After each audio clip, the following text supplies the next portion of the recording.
Alright, hey guys. I was gonna actually make a new video this time around and figured I may as well talk about a possible discussion theory kind of referenced idea because since Pokemon likes to make major references about all sorts of things, I wanted to point out something interesting. Now keep in mind, there are spoilers, and if you do not want to be spoiled, if you've yet to play the game at all or don't have a copy, I apologize, I'm not trying to ruin anything. Now,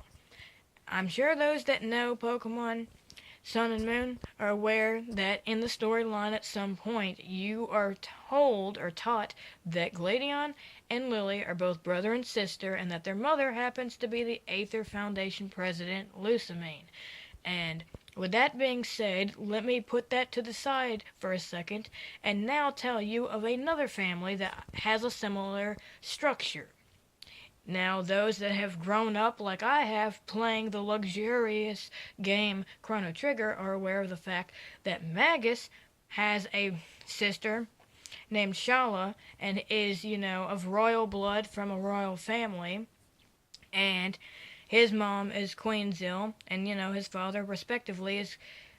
King Zill, and he has a pet cat by the name Alphador and lives in a kingdom full of magic users. Now, what I'm trying to point out is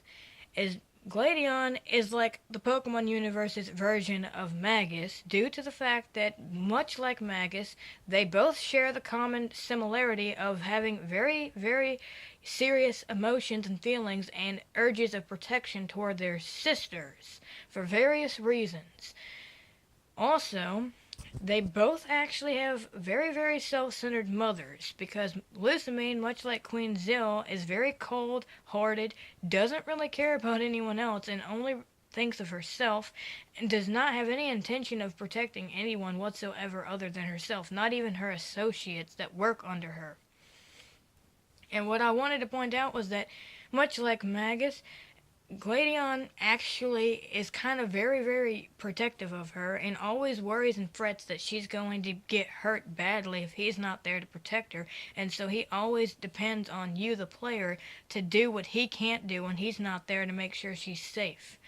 And to make sure that the Pokemon she had nicknamed Nebby is also safe, which is Cosmog, of course, revealed later. And I think that Cosmog and Type Null then would then be the equivalent of basically your Alphador, but in the Pokemon universe, split between two separate Pokemon because they're the two Pokemon that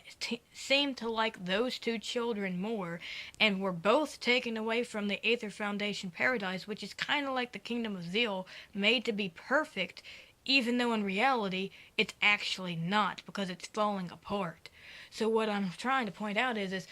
Pokemon Company has actually secretly referenced Chrono Trigger, which is quite interesting because I don't think those that have never played, Chrono Trigger would ever have realized that. Those that have may have actually noticed this interesting concept. And I kind of think that they did this to kind of give them like a bump draft of kind of, like a little extra edge or push to give them some kind of inspiration for the story's plot line, which helped it develop better because it made the characters in this game have a better development all the way through. And then there's two other characters, though, that make references to other things, like the lady that looks like she's a Splatoon character, for example, and then the character that kind of looks like a version of Nepeta with purple hair, of course. Being a character from Homestuck, of course, as well. So I just wanted to actually point that out because, for it to reference